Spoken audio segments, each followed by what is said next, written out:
Welcome back to Crunchtime Chaos, the first YouTube live stream. How I am doing. I'm hyped. We had a lot of stuff happen recently. I'll be talking about Spain winning the World Cup, Summer League, Yaxel Lendenborg, some standouts, LeBron, where are you going? The Dort 3-team trade, and much more. Let's get into it. Yesterday, long ass day for me, man. 15 hours at work, and I was able to finally finish. But more importantly, Spain got the dub. The game looks slow. I thought it'd be like more action packed, but yeah, I give testament to Spain's defense all tournament long. Only allowed one goal throughout the tournament. No other team has scored over two. And we thought that France game, France, Mbappe and the crew, their offense was like at historic pace, and they didn't get none off. No goal whatsoever. They did lose the third place game to England 4-6, looked like a freaking all-star game the past couple of years in the NBA.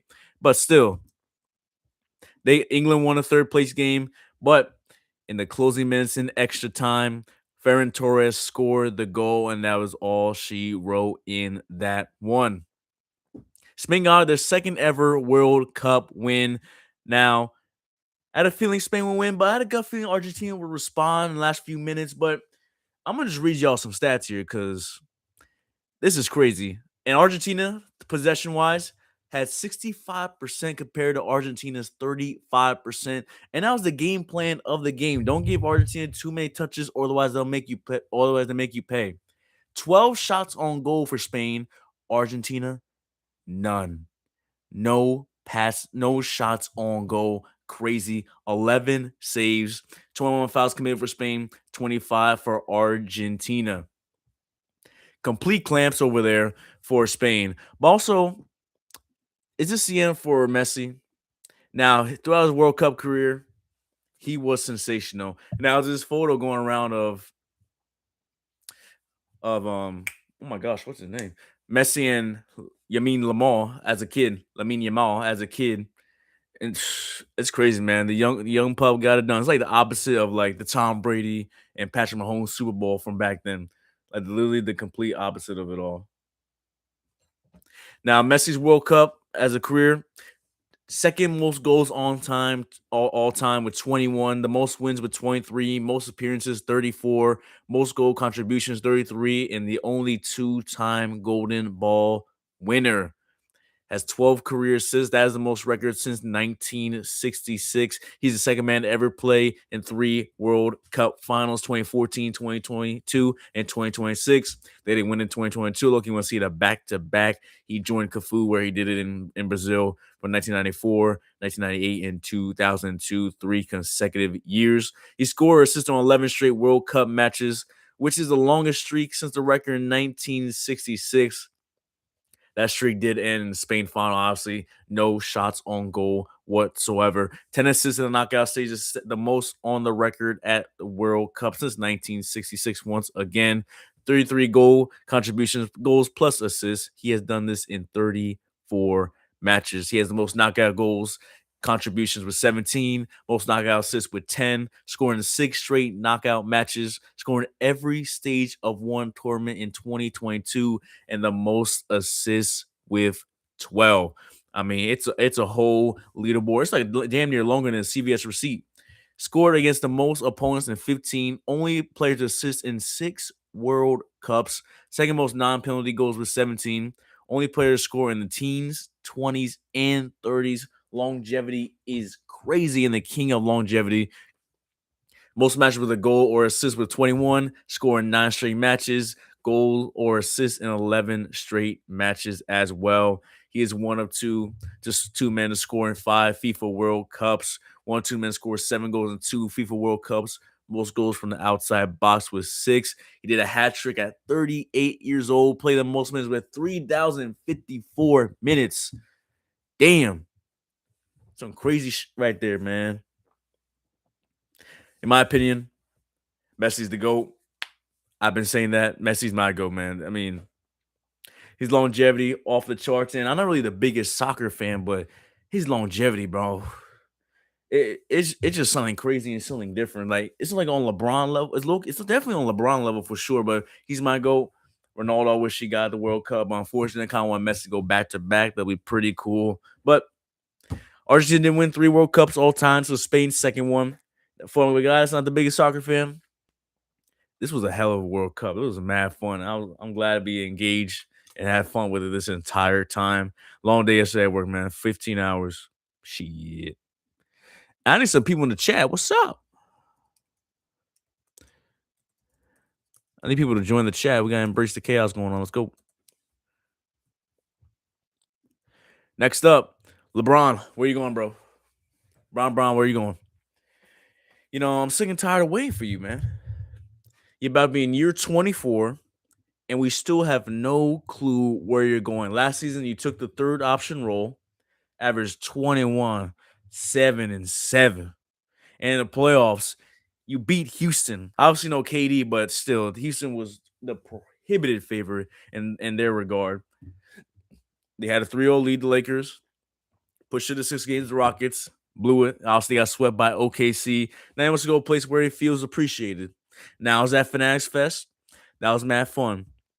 But listen, I want like the world. I want to know where LeBron's going. So Shams today said 3 teams. It's starting to dwindle down 3 teams. And I have a feeling he'll start to go to the East, and he really should be because if you go to the West, the Spurs and Thunder are gauntlets. I'm gonna talk about the Thunder later though, but they're the two gaunts out west, and you still got the below the tiers, below the top two is starting like thin out a little bit. So you can see a way you can be the third seed. But those are the heavy hitters and two of the best teams in the league, in my personal opinion. And honestly, everyone will agree with you. If you don't, then you're a damn fool. But those teams are the top two in the league. LeBron, Cavs, Heat, Sixers. Now he said it him about trusting the process and all that stuff. He should go back to Cleveland. Back to Cleveland. I think he will probably go back to Cleveland, but in my personal opinion, I think he should go to Miami Heat. You got Davion Mitchell over there. Andrew Wiggins. You just got your boy in the big fish and Giannis. Still got Bam Adebayo, Tyler Hero, Pele Larson, Jovic. Still need to fill out your bench over there in Miami, but I believe Pat Riley would do that. He has no problem doing all that stuff. Play him right in there. You need a playmaker. You need a ball handler. That's what LeBron can do. And you have like a lot of spacing on. You have some shooters on that team, but you're mostly known for your defense. That defensive front court, filthy. Giannis and Bam Adebayo, nasty. Got Wiggins perimeter, Davion Mitchell guarding the perimeter as well. Defensively, elite. Offensively, can you produce? He should go to Miami. Miami is the number one destination for me. But my opinion, he probably go back to Cleveland. You got James Harden over there.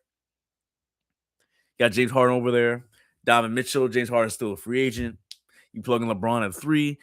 You want to take a pay cut now? You got Evan Mobley, Jared Allen. You got Dennis Schroeder over there. Still got Max Strus. You lost Dean Wade, Keon Ellis. Jalen Tyson's over there. He's got a lot of DMPs towards the end of the season, especially in the postseason where you could have used him. I don't really like Kenny Atkinson out here talking about analytics. You need to be quiet. Just out here yapping and talking.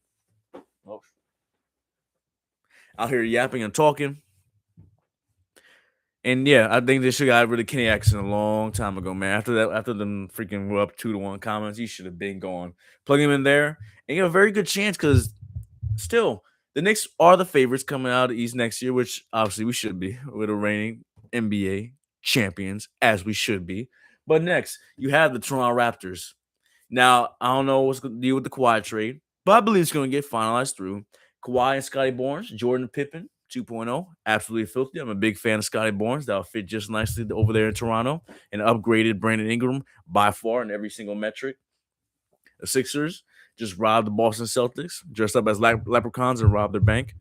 You got Tyrese Maxey, VJ Edgecombe, Jaylen Brown, Dean Wade at the 4, Embiid at the 5. Big question is, can Embiid stay healthy? I don't know. LeBron's concerned about that. Obviously, I would be concerned about that. On paper, elite starting 5. The depth, though, it's very skinny. You did bring Anthony Simons off the bench, though. You drafted LeBron Phillips Jr. over there. Still need a bit more depth over there. And who else is there? Charlotte's probably a playing team. The Washington Wizards going to be a lot better next season. They definitely should be a play-in or playoff team over there in DC. AJ DeBansta, adapt him up at the FIFA World Cup game. You bring him over there. Trae Young, Bilal Coulibaly on that squad, Keyshawn George, Alex Sarr. The Wizards had zero excuses for them not to be good next year. At least, at the bare minimum, they have to be a playing team or at least a sixth seed in the Eastern Conference. No excuses, especially if they want to keep Anthony Davis. All the people say they want to keep Anthony Davis, and you should very much keep Anthony Davis. There's no need to get rid of him. You didn't give him up for that much. Just run the experiment with Trey Young, Anthony Davis in the pick and roll. It'll be great. It'll be great. And you got some shooting over there. DC can be nice, but that boy Brian Keefe, man, I don't know about the head coach Brian Keefe. My boy Pat Ewing over there, assistant coach. We'll see how long he lasts over there as a coach.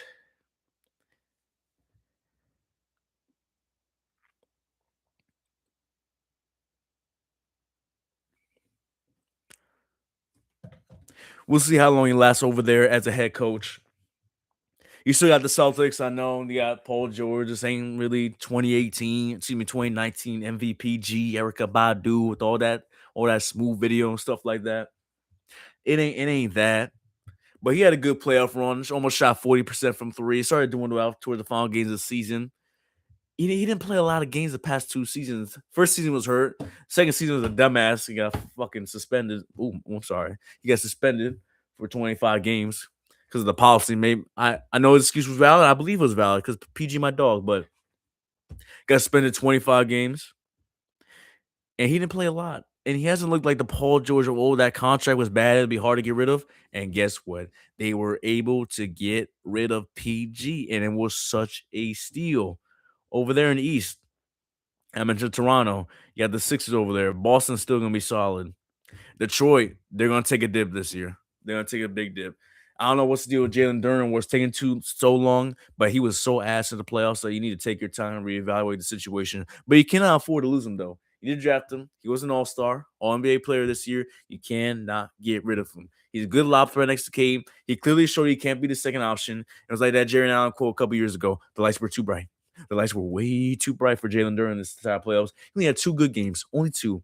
And some games it was bad. And it was so bad, Jamal Cain just absolutely posted him, and he fell on the floor like a fish. Now the Magic blew a 3-1 lead. That's a story for another day, though.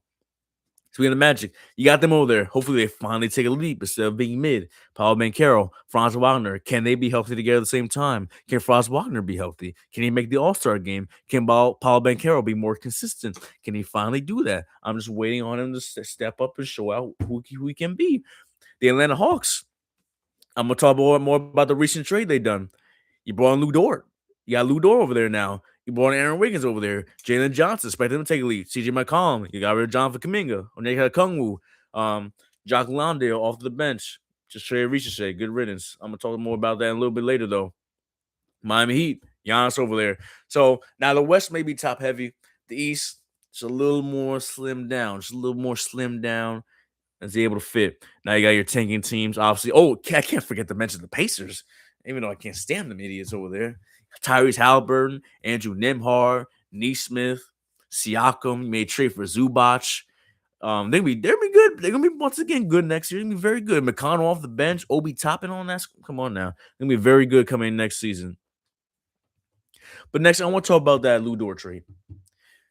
So details of that were Lou Dort to Atlanta Hawks, the three-team trade. Lou Dort to Atlanta Hawks, Zachary Ricochet to the Dallas Mavericks, Ryan Nembhard to the Atlanta Hawks, and 3 second-round picks to OKC.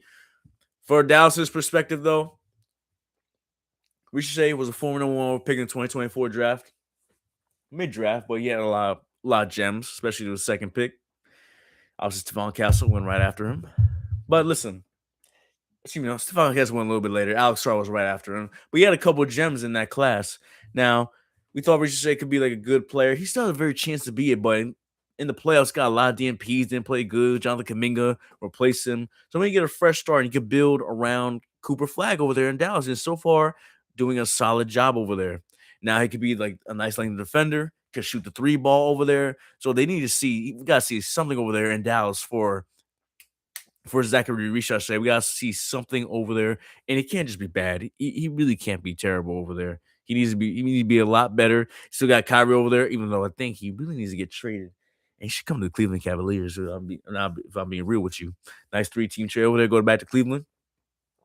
I'm just saying it'll be nice over there in Cleveland. Also, for the Atlanta Hawks perspective, Lou Dort, two-time All Defense, was an All Defensive First Team member, I believe, last season. Was a staple of the Oklahoma City for the past couple of seasons. His shooting dipped in the playoffs, still elite defense. And this league, you need 3-and-D wings. And Atlanta Hawks, man, they're capitalizing and building around Jalen Johnson. You got CJ McCollum. You also drafted Keeson Flemings as well, though. You plug in Lou Dort, who could guard. Aaron Wiggins, who can guard. 3-and-D player. Jalen Johnson, he needs to create for himself, especially in the postseason. He got to do a lot better than that. He needs to create for himself. What's on missing? Oneka Kungwu at the 5. So listen, they can make some noise out there in Eastern Conference. I can't really summarily dismiss that. They gotta make some noise next year. Nice 3-and-D wings. Jalen Johnson, hopefully he could take another leap over there. And he needs to be a lot better. I think the Atlanta Hawks will be very good next season. I think it'll be good next season.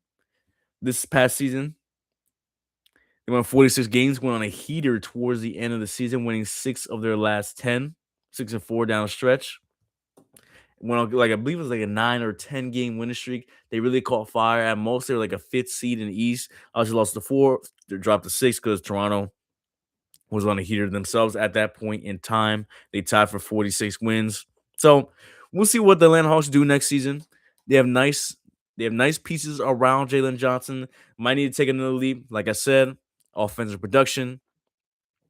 Gotta be able to guard a little bit, be more consistent in the playoffs. Because too many times, CJ McCollum looked like the best player on that squad, and looks like he was. He was like killing my Knicks, man. It was just mad annoying. He was straight up killing them. 3 games. He looked like Michael Jordan. He literally looked like Michael Jordan. It was the most annoying thing in the world. But Jalen Johnson's stats in the playoffs. Let me search it up real quick. 2026. I mean, he was solid, but he could do a lot better, Jalen Johnson. I mean, he was an all-star.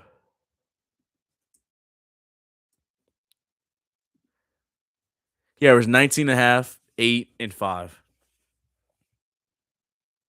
And the closing game, 21-86, real cute. Y'all lost by y'all lost by 59. He lost by 59. It wasn't good. 19 and a half, 7 and 5, shot 43 and a half from the field, 29% from 3, 87 and a half in the foul line. Compared to regular season, though, 22, 10, and about 5, 22, 5, and 22, 10, and 8, if I'm not mistaken. Damn near most improved, made his first All-Star appearance this season. Trae Young to build around this man. He averaged 22 and a half, 10 and 8, 72 games. First time All-Star. Lee made his first All NBA selection as well. Need to see more from him.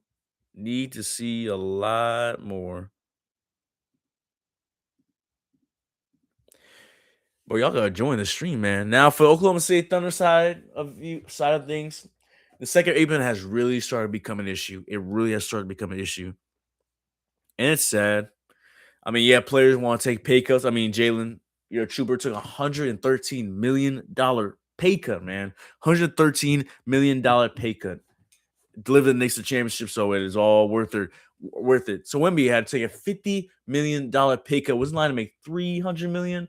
Took it from 250. Took a risk, took it down $50 million.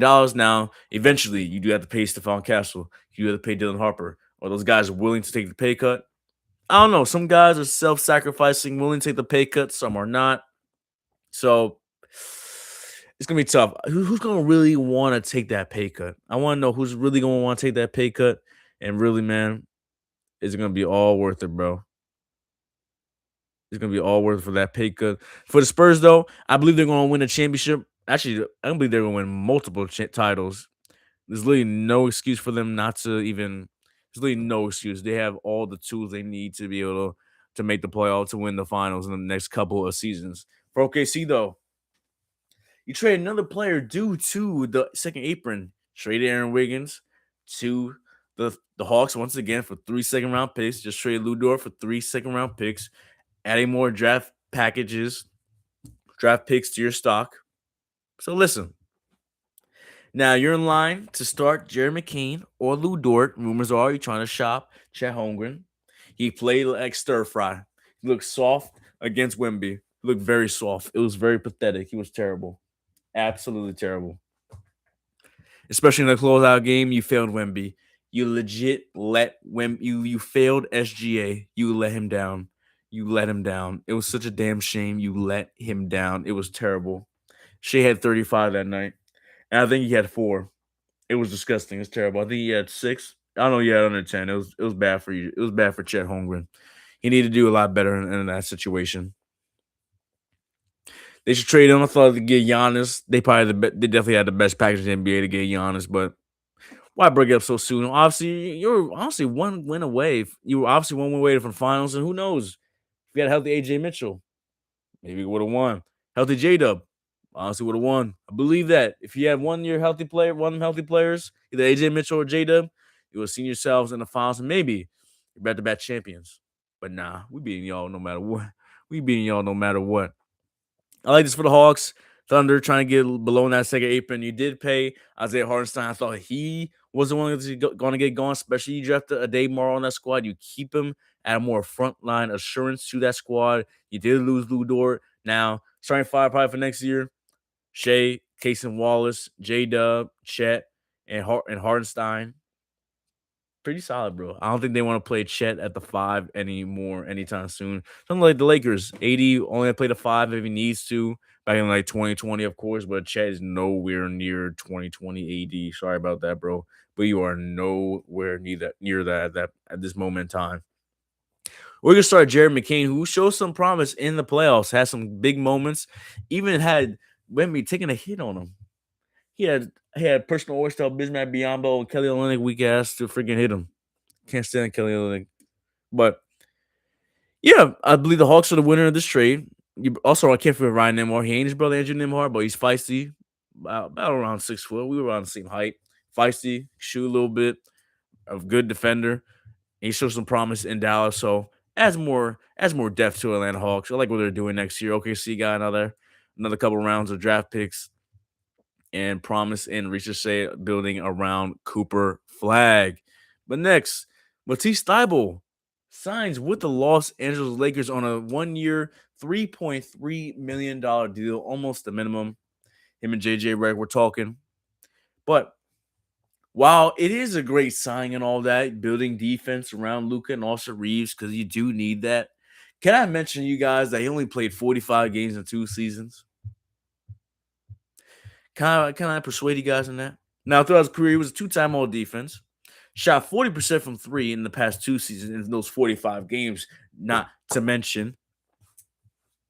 Now, he definitely gets some shine over there in LA. Wonder the three ball will go down because anytime a player plays for the Lakers, their shooting takes a big dip and they also in turn to ass. You see Gabe Vincent. He was a great 3-and-D player with the Miami Heat, and all of a sudden he just dipped and sold like a cheap tent in the night. He was pathetically bad when it came down to playing with the Lakers. Now he was injured, but it was never the same during that playoff run with Miami back in 2023. Now it may have been a fluke.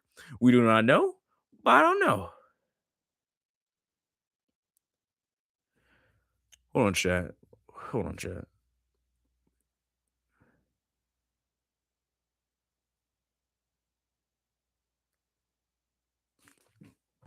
Sorry, man. If y'all dealing with any creeps, just fucking bums, fucking weirdos. Anyway, I believe he'll fit right next to Luca.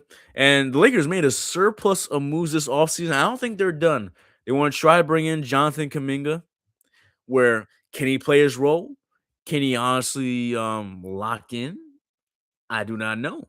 But you have Luca, AR, Quentin Grimes, Braun Walker Kessler is your five, your franchise five now. You did sign Kevon Looney to be your backup big. Excuse me. Sandro Mamukelashvili at the four, Colin Sexton, like Colin Sexton. You also signed Zaire Williams to a minimum deal. Adu Thero probably going to get more minutes this season. And Brian on that squad as well. You're bringing Jaden Hardy, a friend of Luca, back with Dallas back in the day. Cameron Carr, solid. Jake LaRavia. So some solid defense around Luca. Offensively, this team is going to be elite. And so far in Luca era, some people are not like really liking it, but I don't know if I'm like hopeful or like optimistic or anything, but it's low key kind of nice for the Lakers. I mean, it's a shame what Dalton and Connect like recently just fell into. It just really sucks. But It's a nice team. It's not a bad team. Like they have the potential to be like at least a top four seed in Eastern Conference, probably a top five, actually top six, because I'll have the Thunder, the Spurs, potentially have Minnesota, but the depth concerns question me because each year they lose a lot of depth and depth and depth. So now they're starting five: Io DeSumo and Terrence Shannon Jr., and that's pretty much it. I mean, you got Juan Behringer over there. Maybe he produces. Maybe you get one more trade, but losing Nas Reed really sucks. Hopefully, Jaden McDaniels takes the big step to be an all star one day because anytime he plays the Nuggets, man, that boy's an all star over there. Anytime he plays the Denver Nuggets, he is a true all star over there. But also, the Houston Rockets, you finally get Fred VanVleet next year, the point guard you needed. You get Marcus Smart over there, plays some defense, fits your mantra under Ime Udoka. Hopefully, KD is healthy. Amen Thompson takes a jump shooting lead. Ken Sengun gets some moves. Hakeem Olajuwon back to the basket. Bing, bing, like get some work to go. Lateral movement. Shout out KG on that one. Can he finally get something to go? I want to know if he gets something to go over there for Alperen Sengun. Steven Adams hasn't been healthy the past couple of seasons either. So we shall see. I believe y'all did lose Clint Capella. Obviously, Dorian Finney-Smith is over there with the Charlotte Hornets. Tari Eason, they re-signed the 5-year, $80 million contract. Jabari Smith is over there as well. For Lakers, though, you can definitely finish the top 6 seed in the East. Not really no excuse. I want to see Luka winning an MVP at least one day over there. At least just for one day. Like one day. Like, why not, bro? Just one day Luka can win an MVP. It's going to be very hard, especially in the Wemby era. But we shall see. We really shall see. So it'll be Luca, AR, Grimes, and then you start Sanju Mamu Kelishvili, Mamu, and then Walker Kessler at your 5. Walker Kessler got to stay healthy. He's starting to stretch out a little bit, space the floor, can be a lob threat, defensive anchor over there in LA. And wow, they really went to work. But when AD 101 to center, shipped his ass right to Dallas, performing the heist to get Luca over there. Now, that 2020 team was different over there in LA, man. That 2020 team was different in LA. Now, it's time for what I call Chaos Time. For those, this is the first time introducing Chaos Time on the live stream. Chaos Time is, I just talk about whatever. Y'all send me whatever. Y'all, I just talk about whatever and whatever's just going on right now, like straight up. So, I don't know if y'all are Marvel fans, bro, but Avengers Doomsday trailer was released today. And that was just straight fire, bro. That was straight fire. I love Marvel. A little bit of a nerd. I woke up. This morning. Texted my wife, good morning. And then went on YouTube. I'm about to close my eyes, go back to sleep. I'm tired. And then I just saw Doctor Doom and then Lightning and Stormbreaker. And I saw Avengers Doomsday trailer. I'm like, oh, woke up, never fell back asleep. Watched it a couple times, been watching breakdowns all day. And listen, I am so hyped for this movie. December 18th, 2026, not too far away. Kind of a little far away, but it's starting to go by very quickly. Spider-Man comes out in less than 2 weeks. Mad hype for that. I can't wait. The trailer looks sick. Dr. Doom style Stormbreaker with freaking 2 fingers, bro. Like, come on now. It's looking real out here. It's looking real out here. And listen, hopefully they get together. I want to see. I heard Tobey Maguire might be in the movie Spider-Man, the opening act with Wolverine, Deadpool trying to destroy Tobey Maguire's world. That's gonna be heat. Maybe some more cameos in that aspect, but Doomsday and Marvel cooking. It's gonna be cooking. That Gambit and Shang-Chi fight scene. Nice. Yelena Belova, Mystique changing to the Yelena Belova in a fight scene. The whole everybody just coming together, bro. The X-Men, the OG X-Men, James Marsden, Cyclops, and the rest of the crew. It was the crew, everybody coming together. You got the OG X-Men, the new Fantastic Four, the Wakandans, Shuri and Baku and Namor and the crew, the new Avengers, and then Sam Wilson, Captain America's Avengers, Steve Rogers coming back, Loki coming in there as well. So all combined, bro. I'm telling you. Now, you have some characters missing. Hopefully, Spider-Man. I think Spider-Man, Tom Holland Spider-Man will show up in that aspect as well. But we shall see in that. I think Tom Holland Spider-Man will show up. So, yeah. Well, let me know y'all thoughts on the stream. If anyone y'all want to replay it, go ahead. A nice quick 30-minute stream. Always more to talk about. Kind of want to talk about the NFL execs one because that list was terrible. Some of these lists were terrible. You know what? I'm gonna go over one real quick. I saw the QB1 one, NFL execs quarterback list, and I have some problems with it. I have some very much problems with it. Now, the top five, in my opinion, very accurate, to be honest with you. I'm glad Matthew Stafford is getting his respect. So let me see the order here, man. Let me see the order here. At 10, you got Caleb Williams, and I believe President Day is really kicking your ass. President Day. Now, was in the clutch. He was great in the clutch, but inefficient at times. Just very inefficient. Kept turning the ball over. Now, ooh, I even forgot. Y'all didn't put Jordan Love in here. There's no Jordan Love. Jaden Daniels obviously missed 2025. Sam Darnold, the reigning Super Bowl champion, didn't get the praise himself. Brock Purdy, Trevor Lawrence was great down the stretch. Jalen Hurts, I was shocked that he wasn't here. Former Super Bowl, was a Super Bowl MVP like literally 2 seasons ago. That's probably the biggest gripe I honestly have. I can't stand the Eagles for the life of me. I really can't stand them. Can't stand them Eagles fans. Jared Goff at 9. I mean, that's fair, accurate.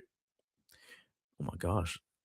The past 2 years, threw for 9,193 yards and 7 touchdowns. A great squad over there. You know, only 4 quarterbacks have done this. 4,500 passing yard seasons. Then Goff's 5. Breeze, Brady, Matt Ryan, Peyton Manning. All 4 of them were MVPs. Goff, still to be seen yet. We don't know that. Drake May, 8. I mean, I'm a hater of Justin. I'm not really a hater of Justin Herbert, but he is too damn high on this list. He can't win the big game 0-3 in the playoffs and blew a 27-0 lead against the Jacksonville Jaguars a couple years ago. I remember seeing that live, and Trevor Lawrence was dog water. He threw like 4 or 5 picks in the first half, and they still blew the game. And then they had a chance against the Texans. Actually, never mind. Who did they play in the first round? I don't know who they played in the first round. I forgot who they played in the first. Oh, they played the Patriots. They had their chances. The defense was getting after Drake May. The O-line was terrible for Justin Herbert. Lad McConkey took a step back this season. Thought he'd be a little bit better. He lost Omari Hampton a couple of times this season due to injury. Kimani Vidal, our RB1. Keenan Allen had to turn back the clock a little bit. Quentin Johnson had some moments early in the season. Then he turned back into Quentin Johnston himself. Justin Herbert a little too high for me, but honestly, that's fair. He's definitely top 10. Dakota Rain, Dak Prescott at 6. Accurate. Nice. Cool. Lamar Jackson at 5. He was ranked 69th. Ladies and gentlemen, 69th in the recent NFL Top 100. He was number 2 last year. And he dropped 67 spots to go to 69 on the list.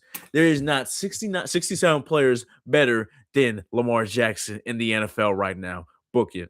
Now, 4, you have Joe Burrow, Joe Shiesty. That's fine. I think Joe Burrow this is a tough, man. It's a tough one, bro. Lamar Jackson, Joe Burrow, Lamar back-to-back MVPs. Joe Burrow hasn't been healthy the past couple of seasons. They haven't made the playoffs, but they have an easy schedule this year. I expect to be back in the playoffs and have a semi-upgraded defense. Now, remember the Bengals a couple years ago when they went to the Super Bowl? They had a solid defense. Wasn't really all time or very good, and then just solid enough for Joe Burrow and the offense to get over the hump. And they have a chance to do that this season with an easy schedule. Now, first they have to make the playoffs and not start terrible in the months of September and October, especially the first couple of weeks of September. They cannot do that and start off very terrible. They can't do that. And at 3, Matthew Stafford. I mean, come on now. This Matty Ice, the real Matty Ice, MVP, best QB in the league. I'm sorry, I'm doing too much. But Matthew Stafford, we're going to win the Super Bowl this year. And people had him at freaking last year's ranking was at 6. Lowest ranking was 5. Like, what are you talking about here? 38, chat. 38.